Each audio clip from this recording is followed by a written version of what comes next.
जहां भगवा रंग नजर आए उसे लाल कर दो।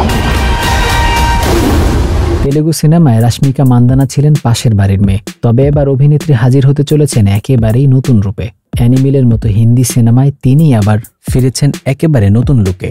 এবার প্রকাশ্যে এসেছে ছাওয়া ছবিতে রাশ্মিকার নতুন লুক, যা দেখে চমকে গিয়েছেন তার অনেক ভক্তই।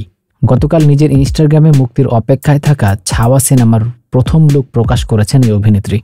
এবারই প্রথম ঐতিহাসিক প্রেক্ষাপটে নির্মিত কোনো সিনেমায় দেখা যাবে তাকে। নাকে পুতির মারাঠি নথ, গায়ে ভারী গয়না, রাশ্মিকার এই লুক দেখে প্রশংসা করছেন তার অনেক ভক্ত ও অনুরাগীরা।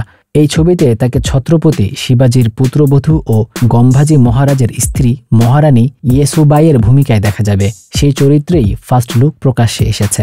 রাশ্মিকার পোস্টে দুটি পোস্টার শেয়ার করা হয়েছে। তার মধ্যে প্রথম পোস্টারে শাড়ি ও ভারী গয়নায় ধরা দিয়েছেন এই নায়িকা। প্রথম ছবিতে তার ঠোঁটে লেগে রয়েছে মিষ্টি হাসি। পরের পোস্টারে অভিনেত্রীকে বেশ গম্ভীর মেজাজে দেখা গিয়েছে। সেই ছবিতে তিনি ভারী গয়না পরলেও প্রথম ছবির মতো আধিক্য নেই। আগামী 14 ফেব্রুয়ারি ভালোবাসা দিবসে প্রেক্ষাগৃহে মুক্তি পাবে ছবিটি। লক্ষণ উতেকের পরিচালিত এই ছবিতে সম্ভাজি মহারাজের চরিত্রে অভিনয় করেছেন ভিকি কৌশল। এছাড়া আওরঙ্গজেবের চরিত্রে দেখা যাবে অক্ষয় খান্নাকে। हम शोर नहीं करते।